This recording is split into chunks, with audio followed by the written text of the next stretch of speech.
In June 1965 has appeared this in a satellite report in the area of Deception Islands, south of Argentina. The Russians tried to sabotage the refloating operation in vain, despite the violence of the confrontation.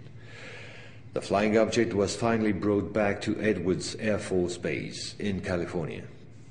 And 10 years later, the first anti-gravitational drone using magneto-hydrodynamic propulsion, or MHD, made its debut test flight in the desert around Edwards Air Force Base, where a number of prototypes came into being.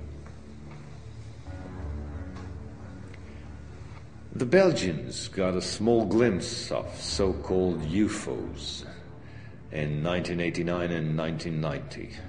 The incriminating model was a triangular-shaped Astra TR-3B or XR-7, capable of flying in total silence at more than Mach 10.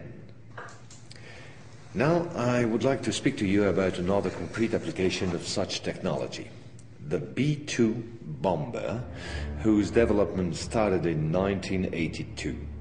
The official B-2 stealth bomber, which flew for the first time in 1989, was to serve as cover for another unconventional B-2 to be built in parallel. This top-secret model used, among other things, a plasma creation system, exploiting the airflow like an MHD generator. This system produces ionization of the air around the B-2, thereby suppressing air resistance while ensuring total invisibility for any type of radar. This nuclear bomber has flown for 15 years now at more than Mach 10. It can fly around the Earth in just a few hours without being seen. Naturally, such military research was to give rise to many commercial spin-offs. Over the last 10 years, we've seen the appearance of dozens of non-lethal armaments like E-bombs or electromagnetic bombs, as well as, of course, microwave weapons and powerful lasers.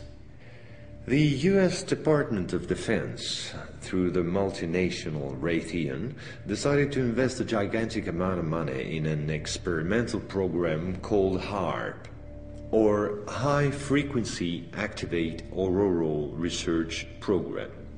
And it was quite a program. Officially, the base in Alaska studies the ionosphere. In truth, the real possibilities of the installation are enormous. Climate manipulations, deep detection of underground base or deposits, silent and remote destruction of any object, and most important of all, manipulation of human behavior. So in 1996, a Russian satellite discovered in Antarctica the almost intact wreck of an immense spacecraft, revealed by the melting of the glaciers. The ice samplings indicated a crash date some 24,000 years ago. At the same moment, a volcanic eruption on the Deception Islands, the same islands as before, forced the Russian to request help from the United States, given the urgency and importance of recovery of the vessel. In the end, they suddenly dropped it all and evacuated the zone in panic. The device was finally destroyed by the Russians, extremely upset by the situation, which was no longer working to their advantage. No country will have such opportunity again. And this foolish action, as bad losers on the part of the Russians, was only to reinforce the position of the Americans as regards extraterrestrials. If this account seemed somewhat long despite my efforts to simplify, it was absolutely necessary to get to the subject I mentioned previously.